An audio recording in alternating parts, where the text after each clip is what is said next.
Ya sabemos quiénes están. ¿Todos van a participar? Listo, entonces ya sabemos quiénes son. Lisa viene con reyes, hermano, que no van. Bueno, buenas tardes. Primeramente vamos a empezar a hablar sobre la presión arterial. Para recordar, pues la presión arterial es esa fuerza que ejerce la sangre contra las paredes de las arterias mientras pues circula por todo el cuerpo, y esta pues recordemos que es impulsada por el corazón. Okay. Pero yo creo que no te están escuchando para nada. Si yo ahorita les digo, saquen una hoja y cierren eso ahí y les pregunto qué es lo que ni se enteran, ni se acuerdan. Ya hizo. Esta presión arterial se mide o se expresa en milímetros de mercurio y se representa por medio de dos valores, como es la presión sistólica y la presión arterial diastólica. La presión sistólica básicamente es esa presión máxima en las arterias durante la sístole ventricular. Y esta ocurre en la fase de eyección ventricular del ciclo cardíaco, es decir, en la fase de contracción. Por otra parte, tenemos la presión arterial diastólica, que es pues esa presión mínima que se ejerce en las arterias durante la diástole ventricular. Es decir, esta ocurre en la fase de llenado ventricular, o sea, en la fase de relajación. Cabe resaltar pues que el valor promedio en adultos sanos de la presión arterial es 120-80 milímetros de mercurio. No, ese está mal. Ahorita cuando veamos el cuadrito, vamos a darnos cuenta que 120-80 no es, no. Okay. Va. Entonces ese, bórrenlo de su memoria.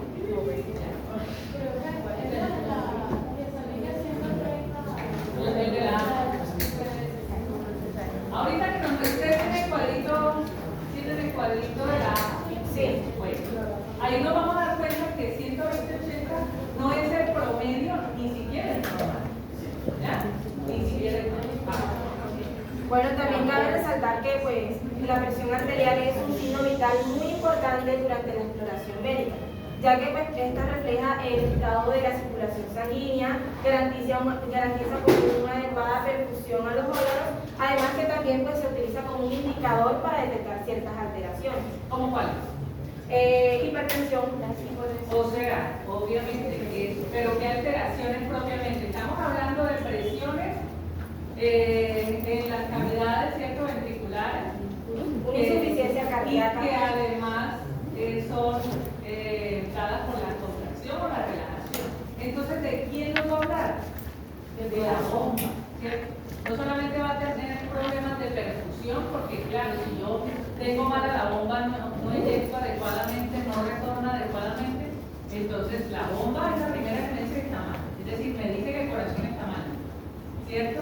Y lógicamente toda la parte vascular, eso refleja toda la parte, porque hablamos de que de la resistencia del vaso. Realmente lo que yo voy a medir es eso, la resistencia del vaso, la tensión que se ejerce de la sangre contra las paredes, la resistencia que tiene el vaso.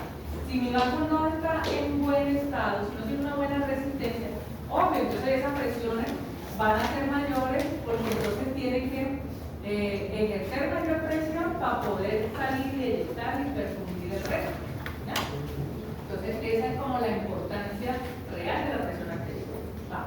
O sea, todo eso, todo lo anterior más, como para que entendamos realmente el objetivo y lo que se puede dañar o lo que nos refleja cuando la presión arterial está alterada, es eso, el daño de la bomba y de las paredes arteriales. Bueno, acá brevemente en la parte de la fisiología recordemos una fórmula, ya que fisiológicamente la presión arterial se representa que es igual al gasto cardíaco por la resistencia vascular periférica. Recordemos que el gasto cardíaco pues, es ese volumen sanguíneo que impulsa el corazón hacia la circulación sistémica, es decir, hacia la aorta durante pues, un minuto. Por la resistencia vascular periférica, pues que es esa resistencia que tienen los vasos sanguíneos al paso del flujo, que más adelante pues, se va a hablar bien de eso. Por otra parte, pues tenemos la fórmula acá del gasto cardíaco, que es el volumen sistólico por la frecuencia cardíaca. Recordemos que a diferencia del gasto cardíaco, el volumen sistólico es la cantidad de sangre que impulsa el ventrículo izquierdo durante cada latido. Y este volumen sistólico pues está determinado por la precarga, la contractilidad y la poscarga, pues que ya conocemos esos conceptos. Cabe resaltar que estas fórmulas son muy importantes para entender la fisiopatología de la presión arterial. Claro, porque yo tengo que sacar eso para ver si mi vaso está dañado, si el volumen, si está dependiente de la precarga o de la poscarga.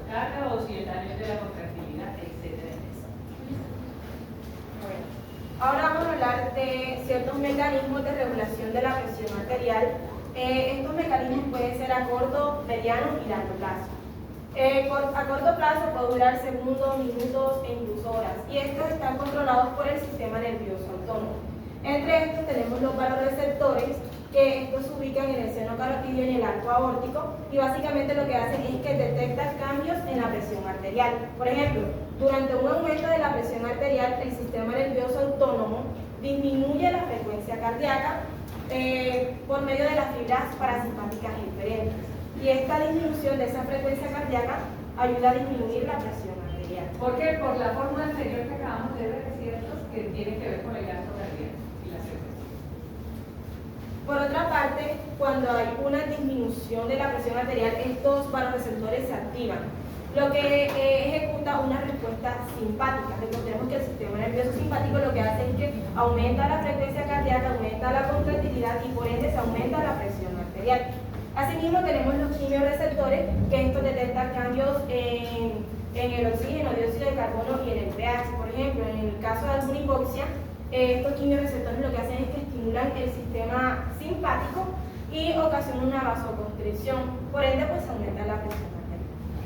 Para mayor perfusión y mayor oxigenación, porque lo que hace falta es transportar el oxígeno, y pues esa es, digamos, la tarea de la contractilidad y de todas las cosas.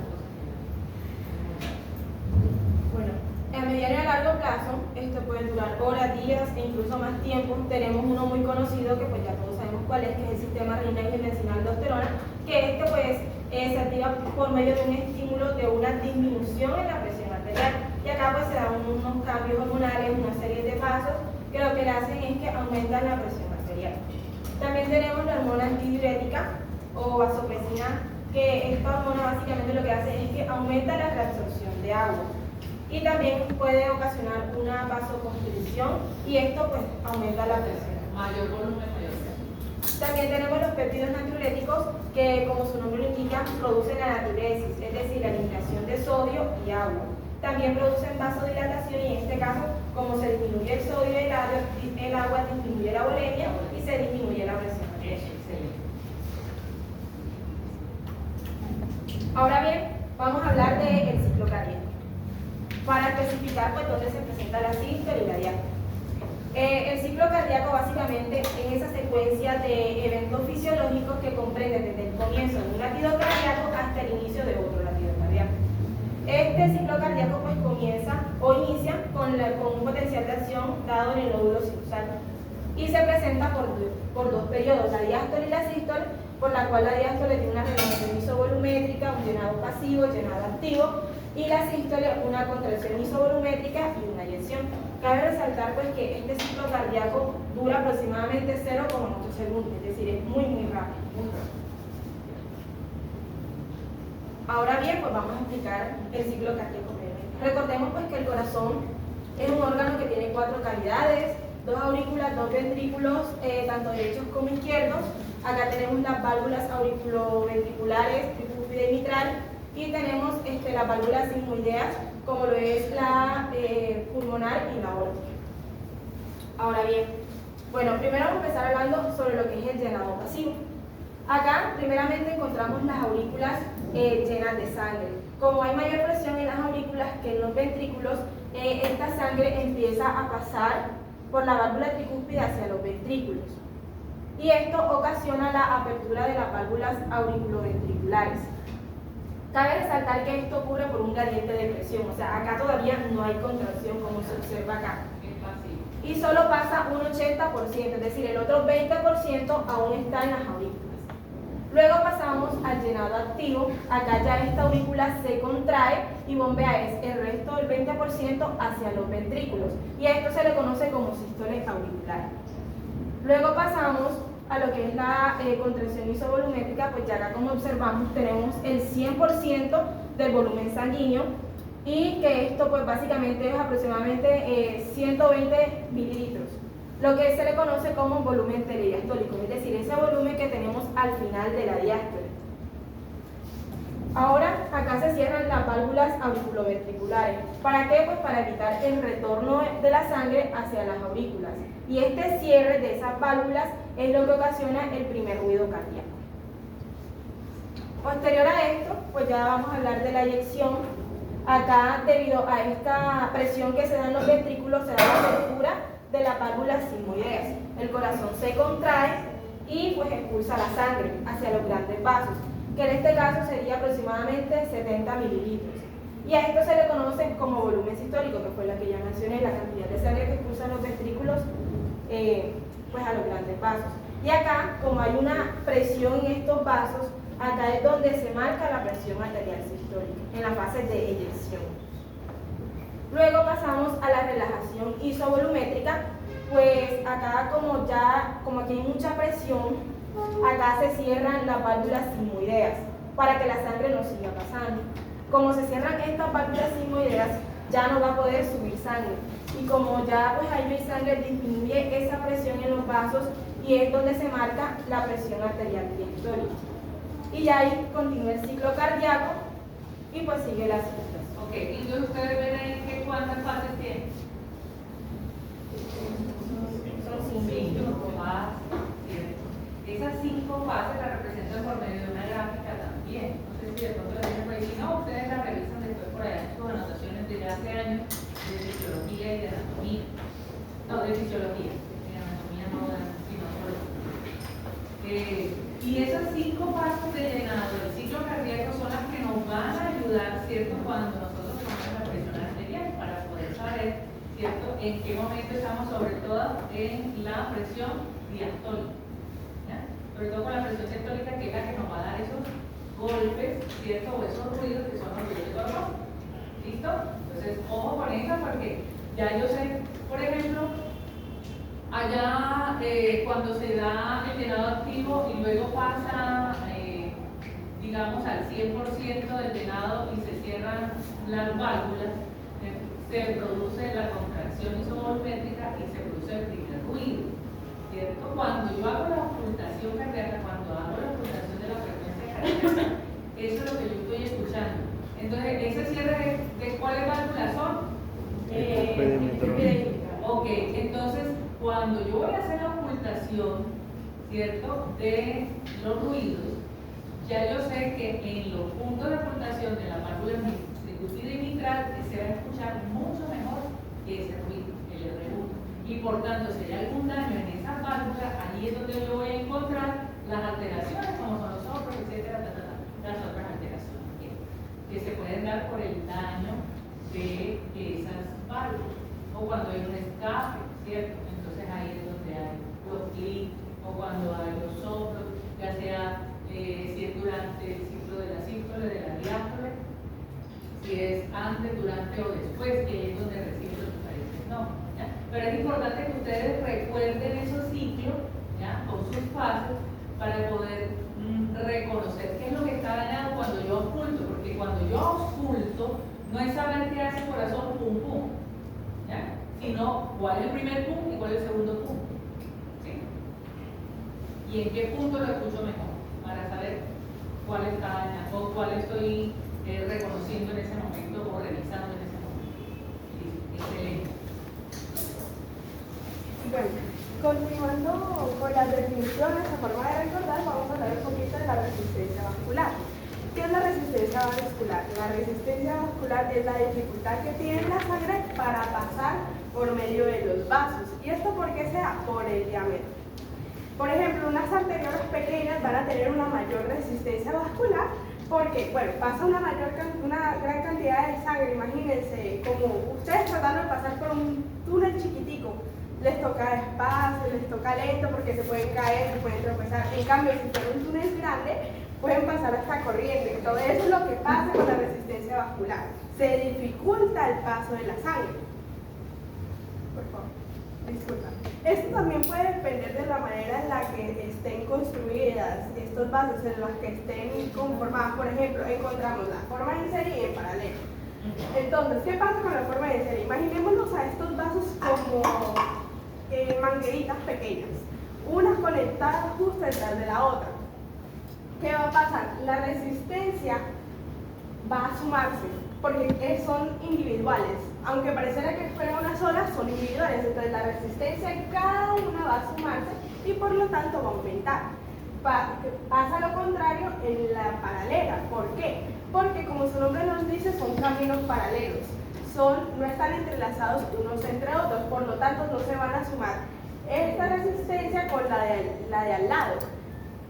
Y además va a generar un mayor flujo de sangre por la individualidad de estos vasos, por eso la resistencia es menor. Bueno, a forma también de tener en cuenta, encontramos también varios tipos de resistencia, como por ejemplo la resistencia vascular sistémica, que es aquella resistencia que va a parar en todos los órganos de nuestro cuerpo y por lo tanto es más alta.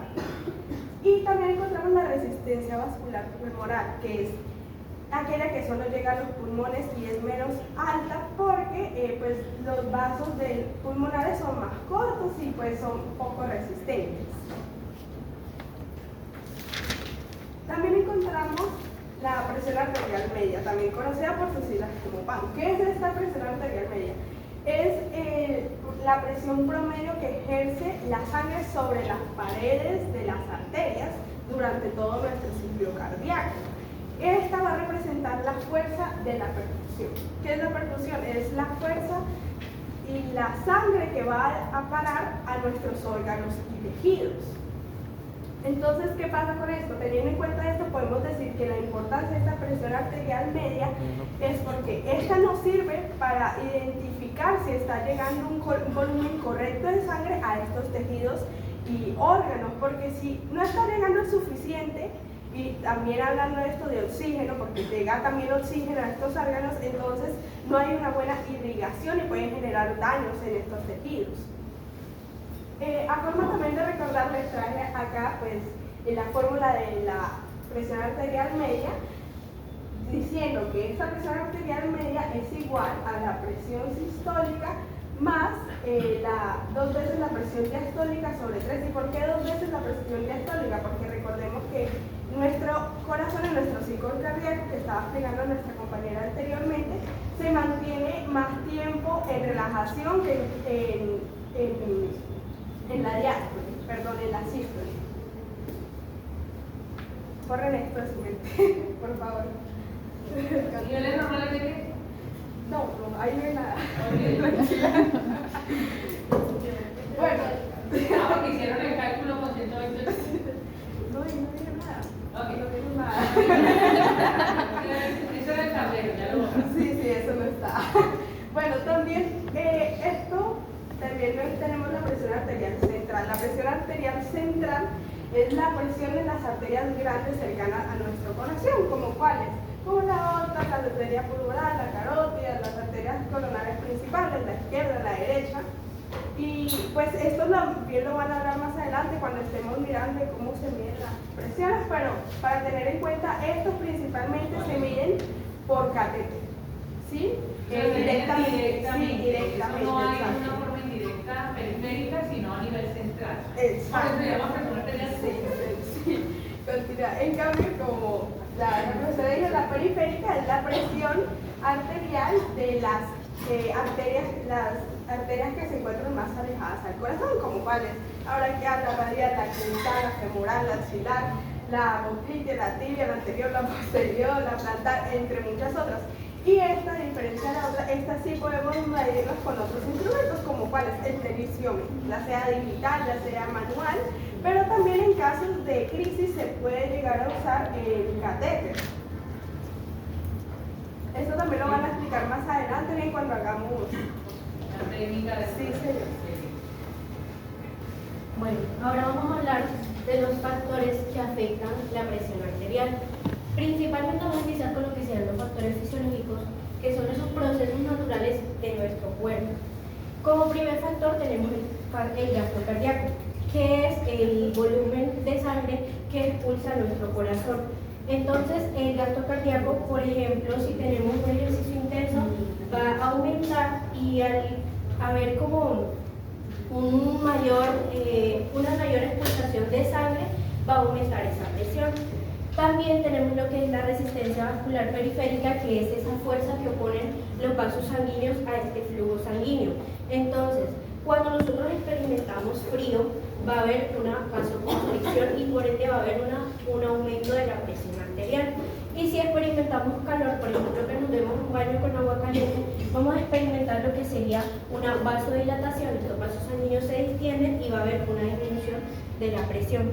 Luego tenemos el volumen sanguíneo, que aquí en personas, por ejemplo, que tengan una condición en la cual va a haber una retención de líquidos, a mayor volumen va a haber un aumento de la presión arterial. Y por ejemplo, en un paciente que esté deshidratado va a haber un menor volumen de flujo sanguíneo y por ende una disminución de la presión arterial.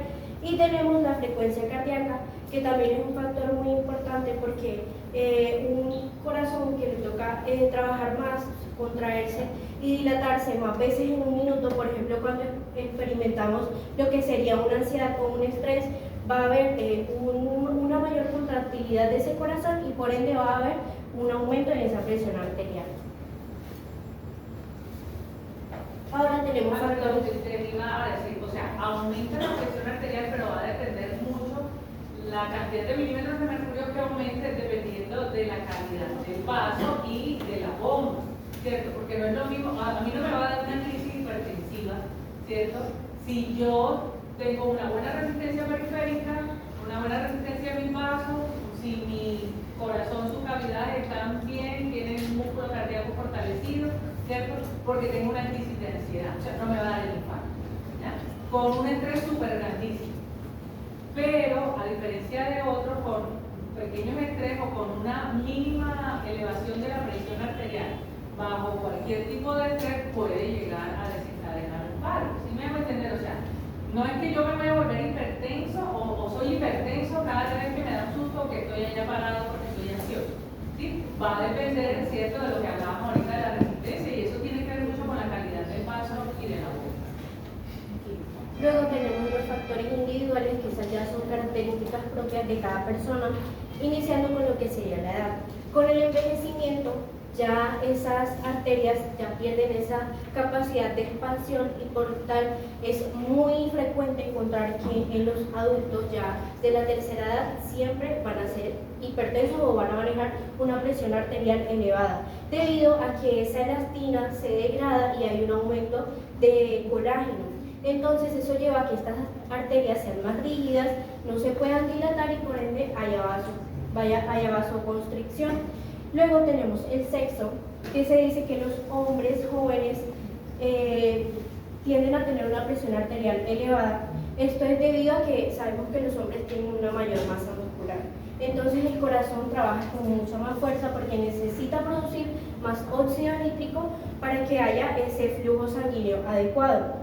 En el caso de las mujeres premenopáusicas, como nosotras tenemos lo que es esa protección que nos brindan los estrógenos, vamos a tener una presión arterial disminuida. Pero en el caso cuando ya vamos a lo que es la posmenopausia, aumenta nuestra presión arterial porque ya los estrógenos dejaron como tal de protegernos y ya quedamos, por así decirlo, expuestas. Tenemos los factores genéticos, que es ya aquí es la predisposición hereditaria. Si nosotros tenemos padres, tíos o abuelos que son hipertensos, podemos heredar y sufrir de un riesgo de tener hipertensión. Y el peso, porque en las personas obesas lo que va a pasar es que como tienen un aumento de ese tejido adiposo, esto se ve como una inflamación crónica. Entonces, estas personas no van a producir óxido nítrico en niveles adecuados, sino que van a tener como unos niveles más disminuidos. Entonces, el corazón trabaja con una sobrecarga y va a haber mayor resistencia, mayor volumen sanguíneo y por ende un aumento de la presión arterial. Y de eso hay unos que se pueden modificar y otros que no. Exactamente. Y a eso vamos, a los estilos de vida, que son los que están en nuestro alcance, en nuestra capacidad de poder modificar. Principalmente lo más importante sería la dieta. Una dieta rica en sal y alcohol puede elevar lo que sería la presión arterial. Una dieta también rica en potasio podría disminuir lo que sería la presión arterial. También está la actividad física.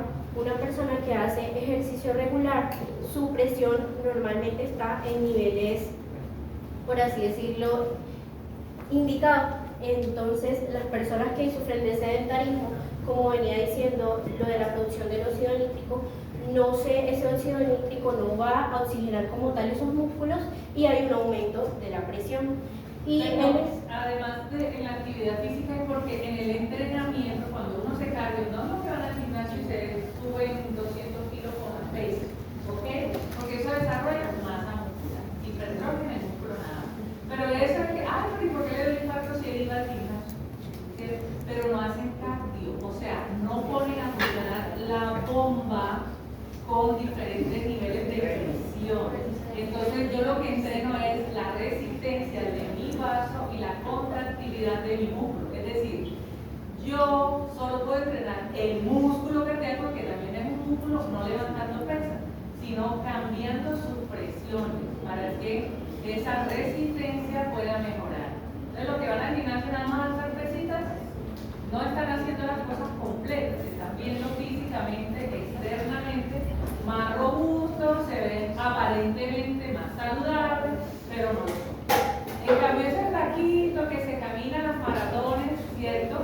Que se sube las escaleras a pulso, el que camina más rápido, ese está entrenando esa contractividad, está entrenando esa resistencia vascular y es lo que, digamos, hace que con el tiempo esos vasos no se pongan rígidos tan tempranamente. Por eso no es que todos los ancianos son hipertensos. Cuando se llega a edades altas, o sea, cuando ya son ancianos, si tú durante toda tu vida entrenaste esos vasos y esa resistencia, entonces puede que se aumente tu presión arterial, pero no llegues a hacer crisis hipertensiva, no llegues a hacer descenso de una ACV, etc. ¿Ya? Pero si solamente levantaste pesitas, ahí sí, te puede dar el tiempo.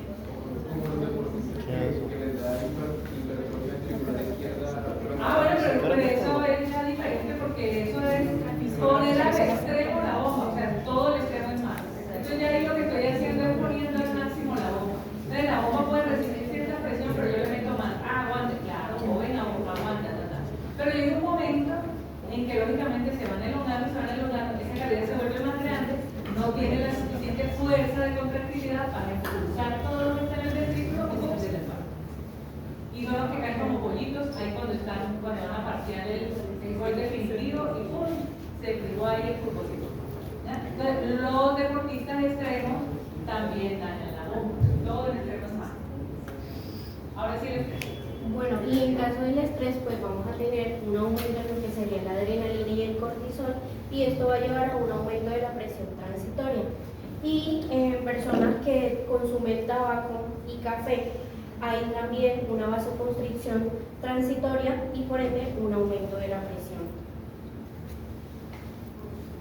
Y ahora pues tenemos los factores patológicos, que son pues estos padecimientos que van a tener algunos pacientes.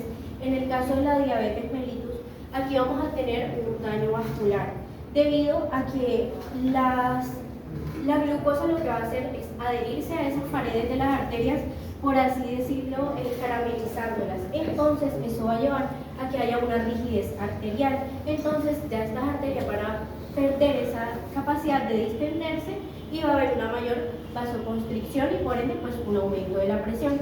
En caso de pacientes con enfermedad renal crónica, donde tienen sus riñones no funcionan correctamente, hay una retención de sodio y agua. La retención de estos líquidos pues va a hacer que se aumente ese volumen sanguíneo y por ende se aumente la presión arterial. La apnea del sueño, aunque no parezca importante, sí lo es. Aquí lo que va a pasar es que hay hormonas que van a aumentar ese volumen o el gasto cardíaco. Aquí pasa que hay ciertos pacientes que en la apnea del sueño quedan sin respirarse por periodos cortos durante la noche. Los periodos se dice que son de 10 a 30 segundos. Entonces, el cuerpo al sentir que no está recibiendo oxígeno, activa lo que sería el sistema simpático. Entonces va a liberar lo que sería adrenalina y noradrenalina.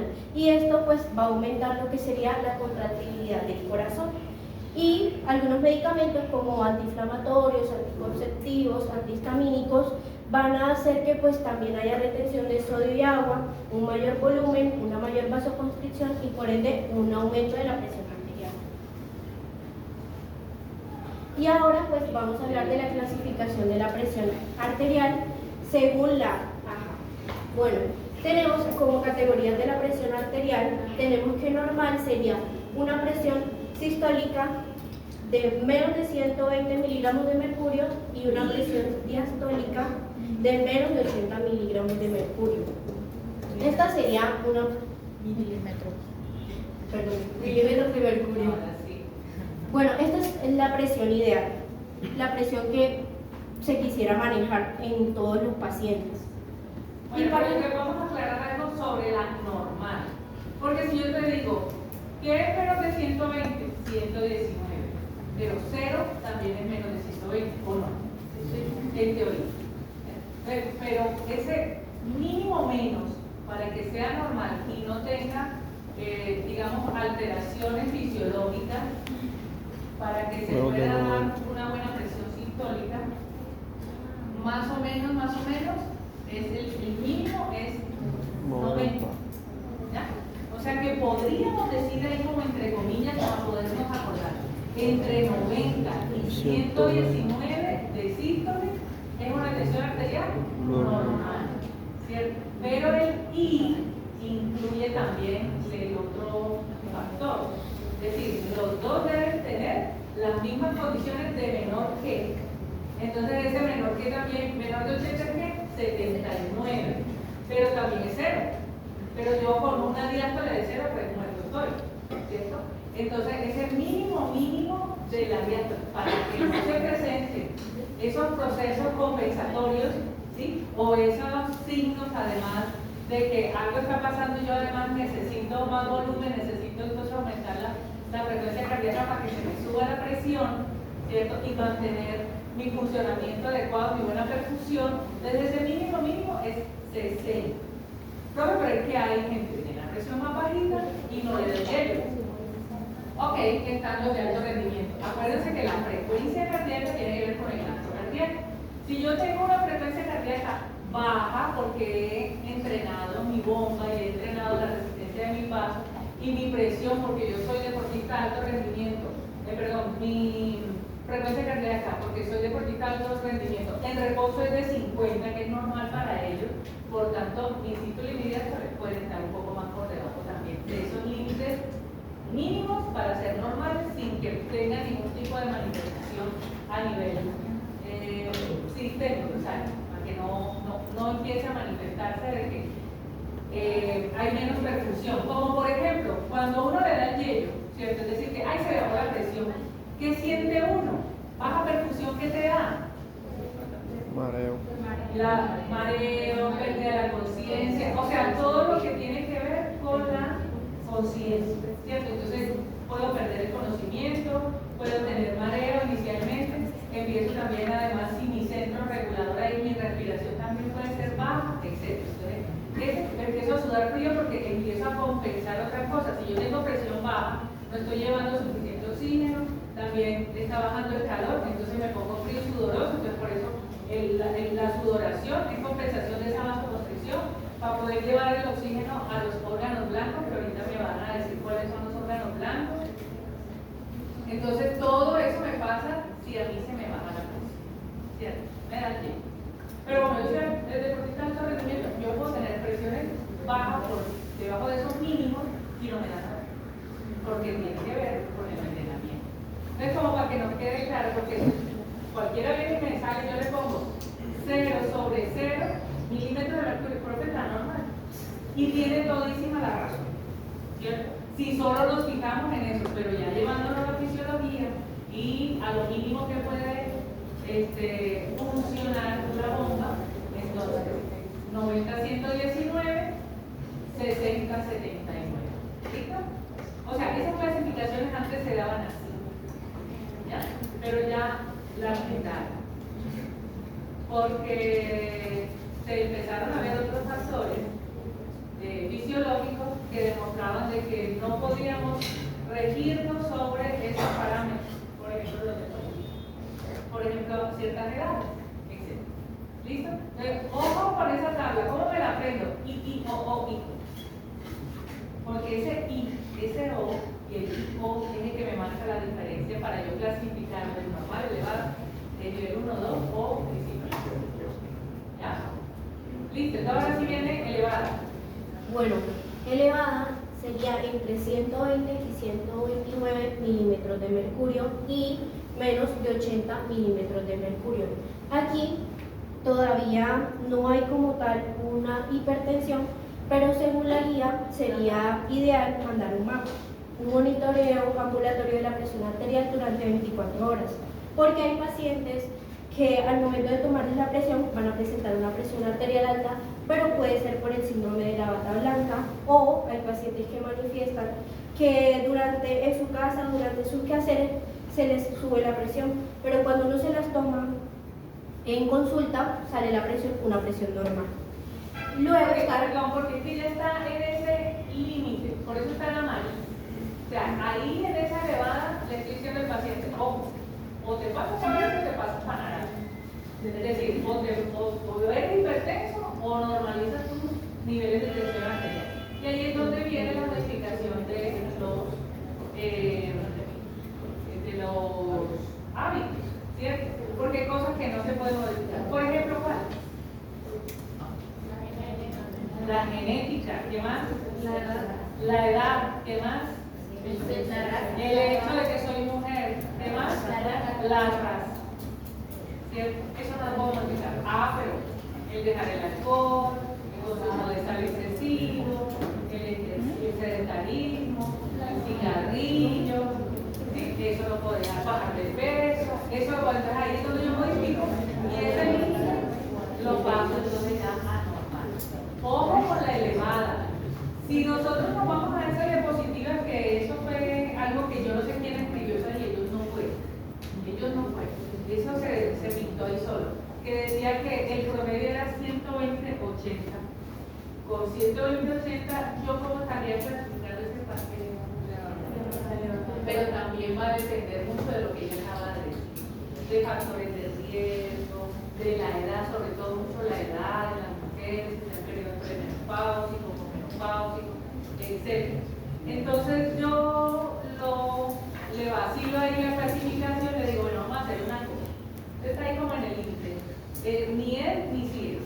O sea, está como que está en la adolescencia, no se ha definido todavía, no se conoce. Entonces vamos a modificar estos factores, y en tanto tiempo, que digamos que es el primer tratamiento que uno hace, que es no farmacológico, entonces el dieta, ejercicio y el control, en 6 meses miramos, ¿cierto? ¿Cómo nos va? Si pasa normal, mantenemos eso, y si no, pues entonces ya tendríamos que mirar la medicación, si es necesario. ¿Listo? Vamos. Bueno, presión arterial alta, ya aquí es denominada la hipertensión nivel 1, entre 130 y 139 milímetros de mercurio o 80 y 89 milímetros de mercurio. Aquí ya pues es necesario como tal llevar un control con el médico y tener la medicación, y aquí sí ya no es opción querer tener un estilo de vida saludable o no, sino tenerlo, para no llevar a un colapso de los órganos blancos. Va a seguir dañándolos porque ya tiene su daño. Luego está la presión arterial alta, que es denominada la hipertensión del nivel 2, en donde está entre 140 o más alta o 90 o más alta de 90. Aquí ya se necesita la medicación, un monitoreo de médico y llevar un estilo de vida saludable. Y cuando llevamos a lo que es la crisis de hipertensión, ya es lo que se denomina la emergencia hipertensiva. Aquí ya hay compromiso de órganos blancos, que son el cerebro, el corazón, los riñones, y en el caso de las mujeres gestantes, el útero. Entonces ya aquí puede haber una falla renal, un accidente cerebrovascular, y aquí sería más alta de 180 milímetros de mercurio y o más alta de 120 milímetros de mercurio. Ok, entonces entre el nivel 2 y la crisis hipertensiva también tenemos esos niveles, porque si tú me dices 140 o más alta, 200 es más alta, ¿sí o no? Pero no, porque ya sería una crisis. Entonces también está como el límite, 140 hasta 189, para que no se pueda considerar una crisis, ¿ya? Igual entre 90 y 119. Vamos a ponerle ahí. Pero igual ahí está la clasificación, o sea, la tienen que aprender. ¿Por qué? Porque yo les voy a poner un caso clínico. Y cuando les ponga ese caso clínico, les voy a poner cifras y además características del paciente. Porque un paciente llega con 120-80, ¿qué tipo de clínica? No, así no le voy a pedir. Yo era paciente de tantos años, si es hombre, si es mujer, tiene esto, estaba haciendo esto, se le tomó la presión, la frecuencia cardíaca le dio esto y la presión arterial le dio esto. ¿Usted cómo lo clasificaría? ¿Ya? ¿Sí?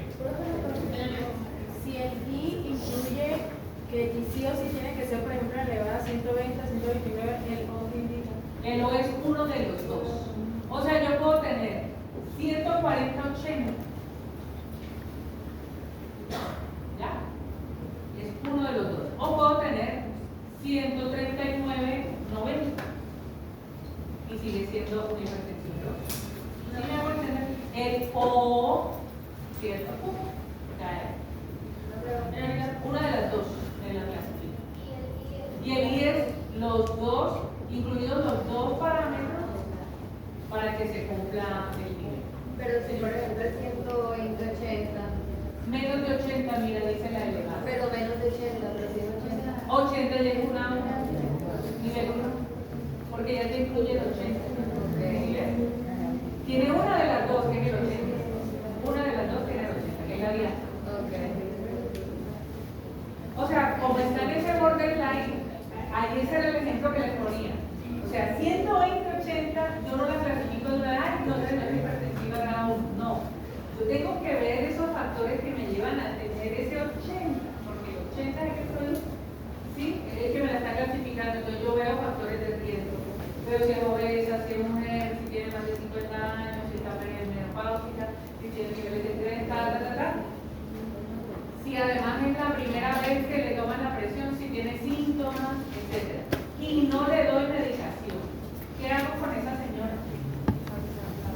Entonces le voy a hacer un mapeo, que espero que ella nos diga, o eso se llama un tamizaje. Un tamizaje. Entonces, el mapeo es un tamizaje, pero es un tamizaje costoso. ¿Ya? Tú tienes que mandar, entonces colocar un aparatito por 24 horas, te toman la presión cada 30 minutos y luego eso es un software que te va haciendo los análisis de presión arterial, en qué momento se elevó más la presión, si en las horas del día, de la noche, incluso te dan una hojita para que tú vayas escribiendo, subir escalera, hoy tuve un Zoom, o sea, como cosas relevantes en las que tú te sentiste que de pronto se te pudo haber subido la presión, ¿ya? Pero el más barato es que yo puedo hacer, se llama la regla del 3x3x3. ¿Lo van a ver? No.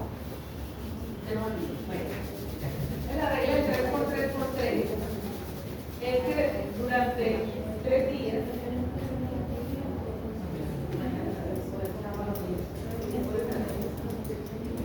durante 3 días voy a tomar la presión arterial en 3 posiciones diferentes, ¿sí? En 3 horas diferentes. ¿Ya? Entonces luego yo saco la tensión arterial, ¿ya? Hago un promedio y saco además la presión arterial, ¿ya? Que me la quedaron de bien. ¿Cuánta posición es el menos sentado acostado? Exacto. Y en cada cambio de posición debo dejar que el paciente repose 5 minutos. Si yo no tengo problemas de presión, yo en 1 minuto debo tener mis presiones normales. Es decir, si hay una diferencia de presiones entre el cadén supino y el decúbito próxico, el decúbito dorsal. ¿Ya? Entonces, pero no supera los 20 milímetros de decúbito. ¿Ya? Pero al minuto, como el ciclo es de 1 minuto, ¿ya? Yo me tomo la presión, me acuesto y al minuto me tiene que dar igual. No tiene que haber ningún cambio. Yo no sé si ustedes hicieron ese ejercicio en fisiología, ustedes hacen talleres, ¿sí? Ese es uno de los ejercicios que se hace. Se les coloca además también en calor extremo, en frío extremo y en cambios de posición inmediata. Tomo la presión, ¿cuánto le dio tanto? Y enseguida lo cuento, enseguida le tomo la presión y se ve la diferencia. ¿Ya? ¿No lo hicieron? Sí. Sí, eso se hace años, cosas que no lo hice. Entonces sí lo saben. ¿Ya? Entonces, hay una regla esa que es el 3x3x3. Hay otra regla también que yo lo puedo hacer, que es durante una semana, tomar la presión arterial a la misma hora, sin ningún tipo de estrés, es decir, uno recién levantadito, ya desayunadito, bien suave, que no haya tomado café ni ninguna bebida estimulante. Dale, me toma la presión y también saco la vida. Y hay otra que es inmediata. Por ejemplo, si a mí me da 120-80 y tiene factores de riesgo, yo puedo tomar en el consultorio con diferencia de 3 horas. ¿Ya? Vamos a tomar la presión, señora. Le dio tan, uy, sí, 120-80. Pero quietita, relajadita, tranquilita. No tome café, no sé qué, vaya al baño, tiene ganas, no sé qué. Y luego a la hora, para allá. Y después no estaba para tranquilo.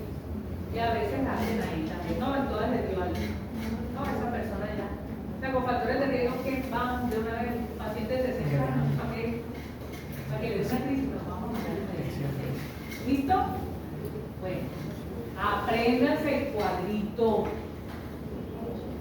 Soldado avisado no muere en guerra. Apréndanse el cuadrito.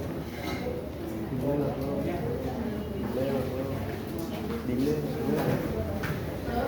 Señor, una presentación que salió hace poquito. Esa es la última. No. ¿Cuándo? Ayer.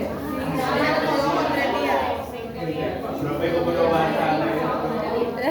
Eso, pero lo que yo sé que la realizamos. A ver, de la Igual, a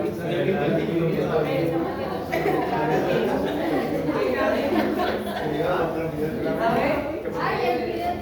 muéstremela, a ver. En resumen, dejan que la hipertensión la consideran de 130 a No más, 80. no de 120. 120, nada. ¿Qué cambiaste tú? La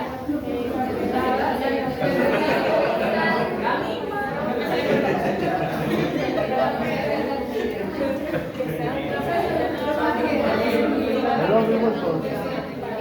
Pero si hablamos de eso. Ah, no, yo no estoy hablando de medicamentos ni nada de eso. Yo estoy hablando de la clasificación, no del tratamiento de las categorías de la presión. Lo que obvio, la medicación cambia, el protocolo de manejo. ¿Hemos hablado del protocolo de manejo? No, porque nosotros todavía no estamos en medicina interna, pero ya tú vas adelantada, no sé. Ya, porque ya no dices que medicina interna.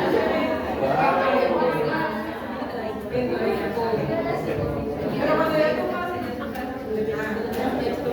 listo, ¿qué vamos a hacer? ¿Qué vamos a hacer? Ah, bueno. Diga.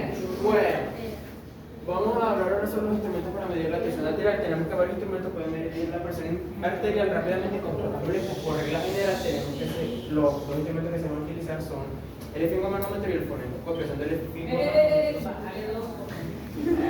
Porque no se te entiende. Siendo el esfingomanómetro un instrumento para medir la fuerza de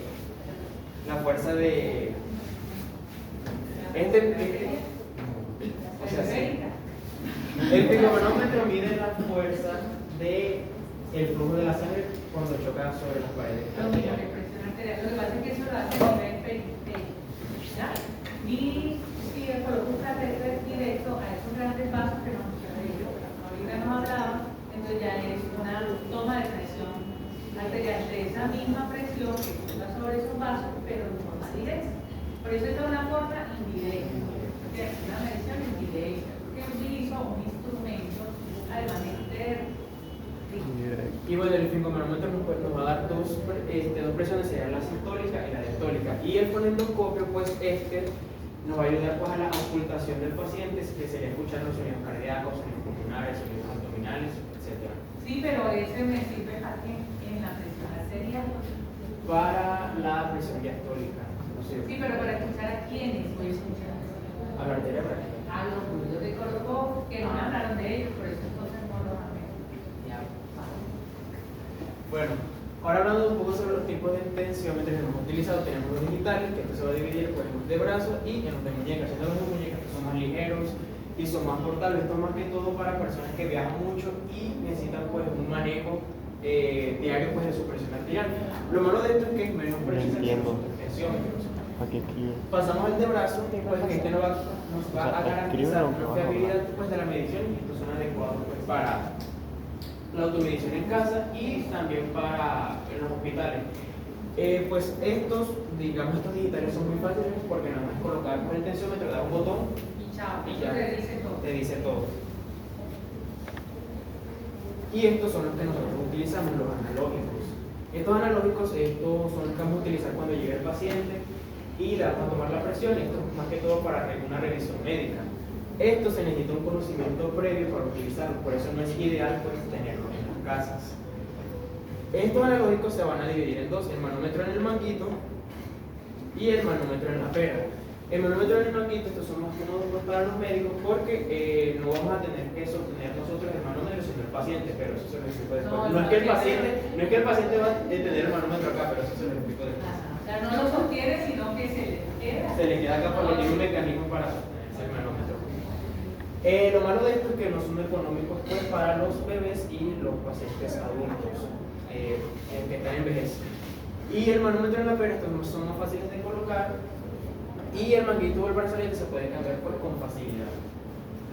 Sí, eso es de todo de la Esto nada más lo traje para que lo vieran, pero esto no... Historia patria, no se usa. Exacto, nada más para que lo vieran cómo era, que lo eliminaron porque contenía un elemento nocivo y que era contaminante pues, para la salud. Pero es más preciso.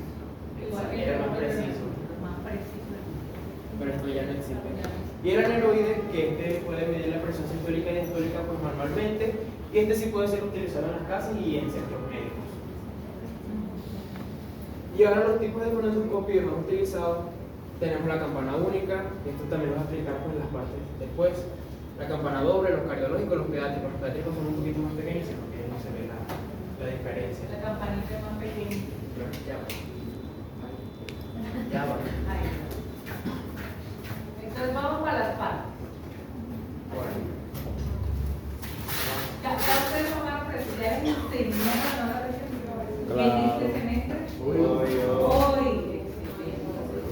Entonces, ¿y les enseñaron las partes? Claro. Obvio, porque si no, entonces, ¿cómo? Bueno, entonces vamos a... Bueno, tenemos que el tensiómetro, vamos a empezar primero con el brazalete que te vaya alrededor pues, del brazo. Adentro, que bueno, que hay algunos que se le puede sacar y algunos no, que sería la cámara de aire o neumático, que no sería acá, que es el que se va a inflar cuando el momento de que vamos a Que va a insuflar. hacer presión sobre el base que vamos a analizar. Bueno, también tenemos acá unas medidas. Por ejemplo, este tensiómetro es de adulto, pero no todos los tensiómetros le sirven a todos los adultos. ¿Por qué? Brazalete. No todos los brazaletes le quedan a todos los adultos. ¿Por qué? Resulta que existe algo llamado el perímetro del brazo. Eso es lo que primero tenemos que hacer al momento de tomar la presión del paciente. Porque por ejemplo, no le puede servir a una persona, no sé, anoréxica, porque va a tener O su brazo a un joven que sea... En la realidad de la anorexia,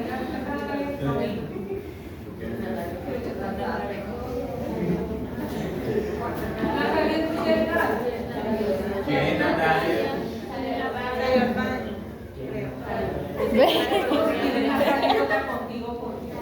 Bueno, está en el mismo. Es que hay varias personas dentro. Ah, sí, total.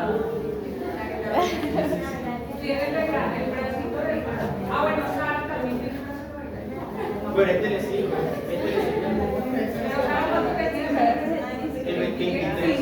No. 25. 23. ¿No era 23? ¿Cuánto El querías? Perímetro del brazo. Ah, 23. No, 30. Natalia tiene 22 tiene Ana. Tiene el brazo delgado, porque ella es delgada. Tiene delgadito. Entonces, Pero ese es el punto, o sea que no ¿qué todos- pasa si yo le pongo este brazalete de adulto? Este brazalete de adulto, ¿sí? Tiene la medida para qué perímetro. 22, 42. Del 22 centímetros a 40. Ese le sirve a ellos. Pero hay otro que los chinos, esos que ustedes tienen por ahí, el que es no va para ti. No, el que me después. Pero había otro antes de tiempo, ya lo que hay unos chinos que sí.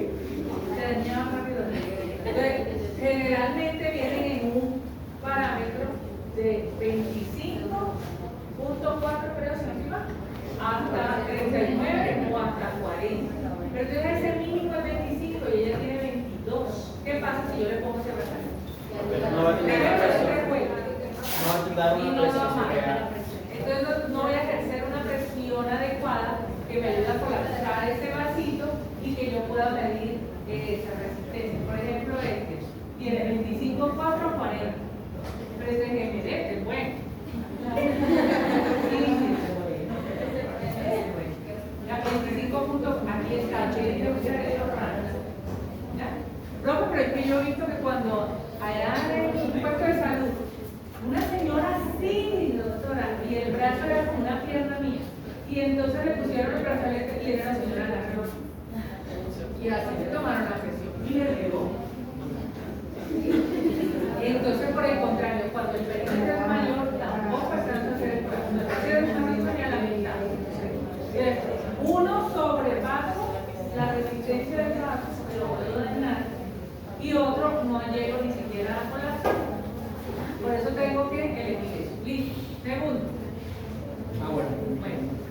Esto va a tener el brazalete, pues, un indicador donde debería ir acá. Pero como a veces no es preciso el lugar donde se da, entonces lo que tenemos que hacer es sentir el neumático, la punta y la otra punta, que así se dobla. Y aquí debería ir El vaso. No está muy alejado. Es más preciso. Para repartir la presión del neumático. Bueno, también va a tener pues las mangueras, va a tener la perilla, que nos va a servir pues para insuflar, la válvula, que nos va a ayudar a controlar pues la presión y el manómetro.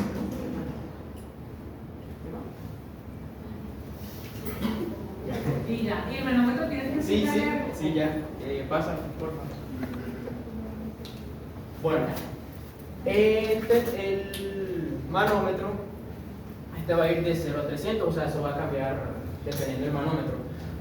Esto no va a ir, estas rayitas son lo que son los milímetros de mercurio. Esto no va a ir de 3 en 3, de 1 en 1, ni de 10 en 10, ni de 20 en 20. O sea, uno piensa que 20 en 20 porque aquí está marcado en grande, pero en realidad va por cada línea son 2 milímetros de mercurio. O sea, 2, 4, 6, 8, 10. Esta rayita más grande sería 10.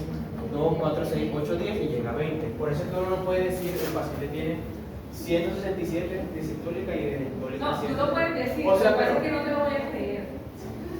Eso sí es verdad. pero una pregunta, Los digitales sí. los digitales se dan. Sí, porque esos son exactos. Mira, ella es Natalia. Ella es una persona esbelta, delgada y su brazo es delgado. Entonces el brazalete de ella tiene que ser. Este le sirve porque 22. Ella tenía un perímetro de. Bueno, entonces. Sí, los digitales es diferente. Sí, porque Es más, por eso no son tan precisos. Porque además son muy sencillos. Porque solo requiere, acuérdense que el aumento de la frecuencia cardíaca va cargada también por el aumento de la respiración. Entonces yo medio respiro profundo y ya por aquí me marca el diferencia. ¿Ya? Estos sí son más precisos. De 2 minutos. Entonces si tú me dices, yo le digo, tómame la presión, profe, le dio 131, 83, 61, porque eso no va en pares, va de pares.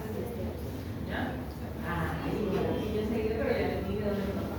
Pero ahora me inventa con pares. ¿Cuánto? Y ahora las partes del fonendoscopio, que están las olivas, lo que sería el arco metálico, la tabuladora y eso. Esta es la campana. No, Sí, la no, esta es la campana membrana, es- esta es la membrana y esta es la campana. La campana, estos son para sonidos más pequeños, como por ejemplo soplos cardíacos, etc. Y la campana son para sonidos más grandes, como cardíacos, pulmonares, abdominales, etc. La membrana, la membrana para las soplos. La membrana, ahí lo tienes y lo La membrana es esta, ¿no? Sí. Pero la membrana es para sonidos grandes. Por eso, pero tú lo Por eso, pues. La membrana es esta. Tú lo dijiste al contrario. Pero está bien, ahí está. Es lo importante. La campana es la grande y la membrana. No. La membrana es la grande. Y la campana es la Campana, pequeña. membrana. Sí. Campana, chiquito, membrana Ya, grande. ya, Sí.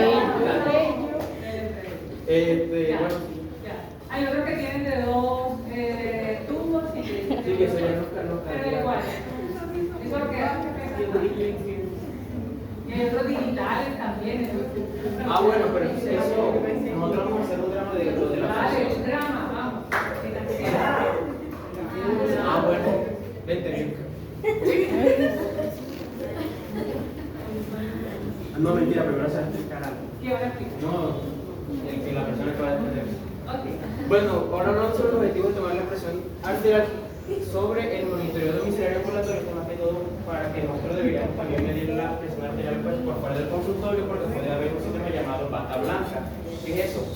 El síndrome de bata blanca es un aumento temporal pues, de la presión arterial, pues porque la persona ve a una persona con una bata blanca literalmente. Pues eso le da miedo. Entonces el estrés puede aumentar la presión arterial temporalmente.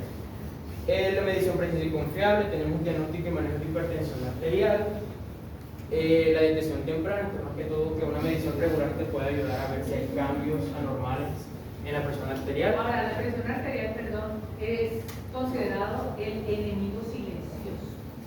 Es decir, no siento nada, a mí nada me duele, a mí nada, pero tengo ciertos factores. Por ejemplo, yo soy mujer, ya estoy en periodo premenopáusico, ¿cierto?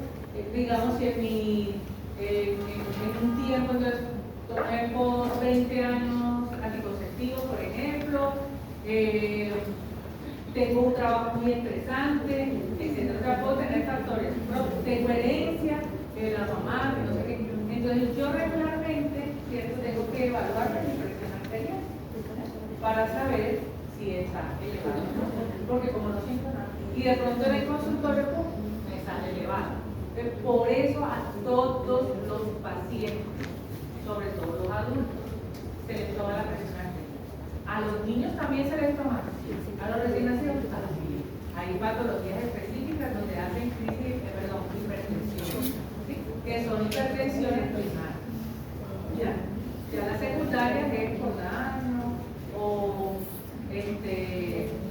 porque tienen alguna patología específica, ¿cierto? O por el deterioro de la edad, etc. Pero estas, ¿cierto? Pueden ocurrir en los adolescentes, en los niños, y también tienen manifestaciones. Entonces, si yo tengo la duda, tomo la presión, pero a todos los adultos, eso es un tamizaje permanente. Listo, ¿qué más? Ahora sí viene el drama. No.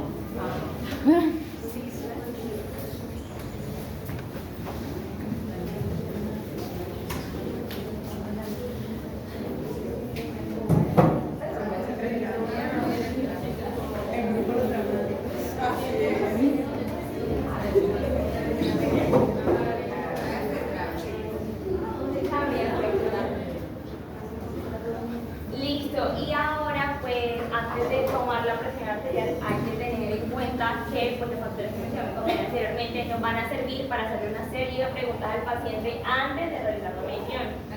Entonces aquí se le hacen las preguntas como que si ha fumado, ha tomado café, ha realizado ejercicio físico en los últimos 30 minutos que pues, se encuentra en el consultorio.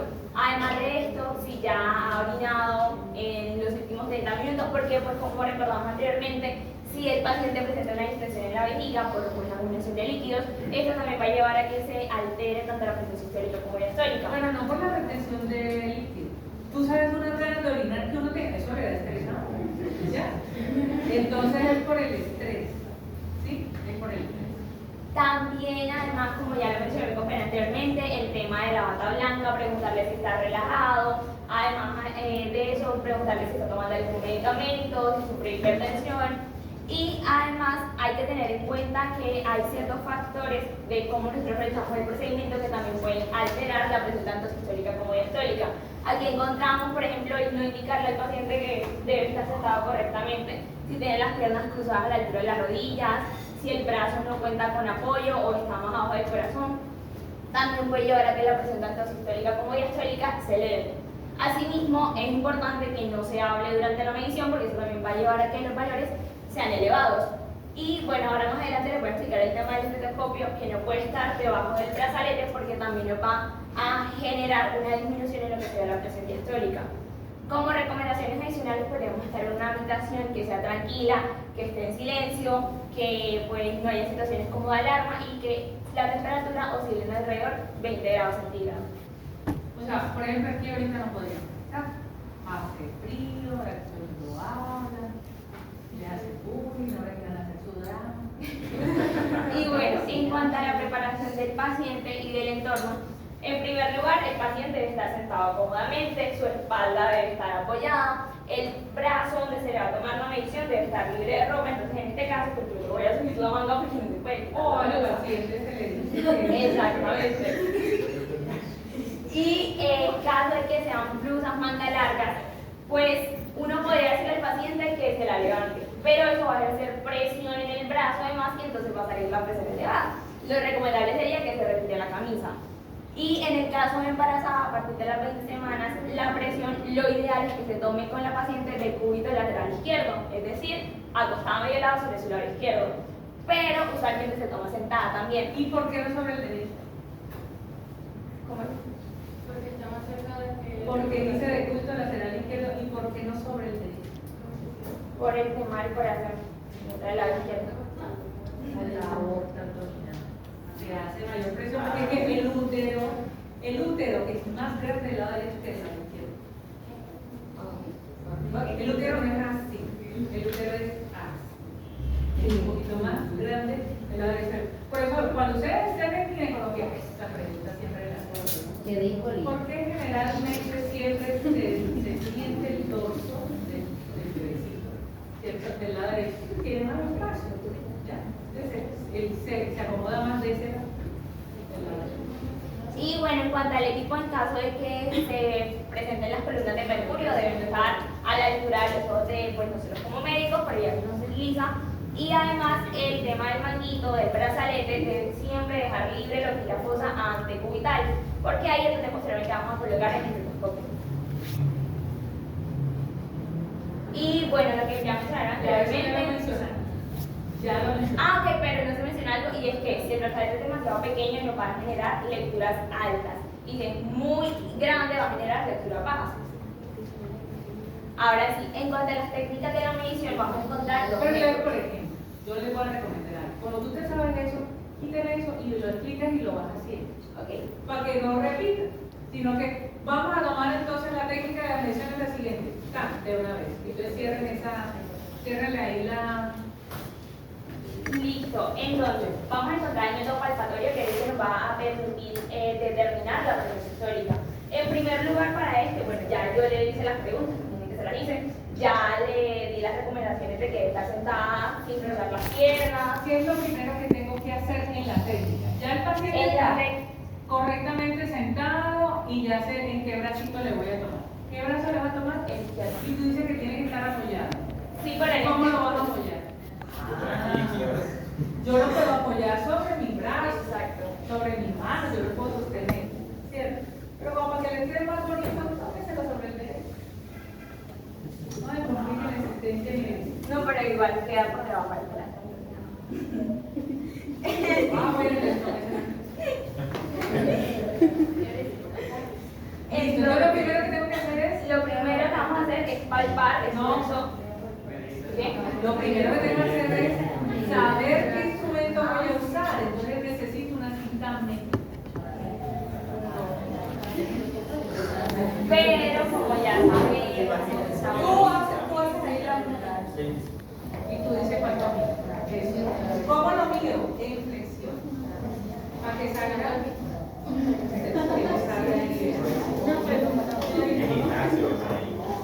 Creo que si no tengo. No, pero eso es necesario hacerlo porque yo cuando voy en el vehículo no me hace nada de eso. Ustedes van a ver y han visto un montón de cosas que técnicamente están mal hechas. Aquí estamos hablando de la técnica correcta. O sea que siempre tengo que tener un La metro ahí, técnica una vaina. correcta. ¿A uno cómo se lo hace? A los Mejor tenías uno ahí. Por eso les digo, cuando uno va y ve a las señoras de consultorio por el brazo de este grosor, Hasta que ya sabes tomar la señora, téngame aquí, porque ni el velcro le da, porque el brazo es grueso, es gordo, tiene bastante volumen. Entonces vienen y toman la presión y dicen, 127 está Es que no bien. es un pediatra. Imagínese Entonces yo Además. quizás que tendré. Claro, o sea, vuelvo y les Yo insisto. no llevo Leitman, Esto uno no lo hace, pero se debe hacer.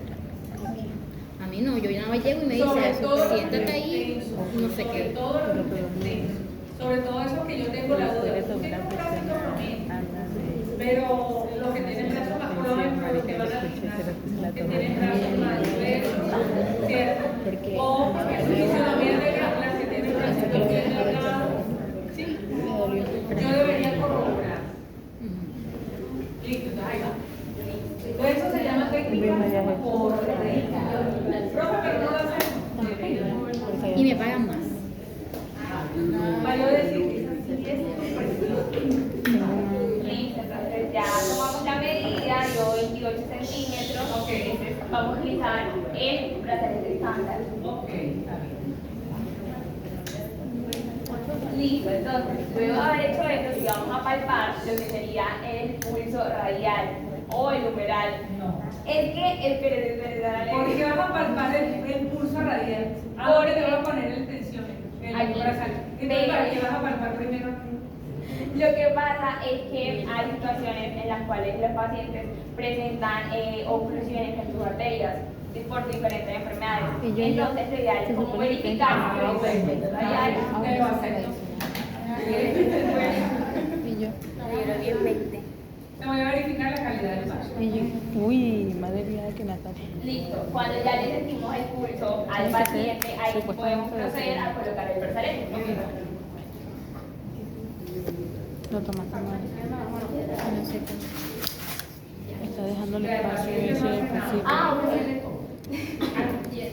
Y aquí tengo que aclarar algo y es que debemos hacerlo, lo ideal sería 2 centímetros por encima de la fosa cubital. Eso que tiene que quedar.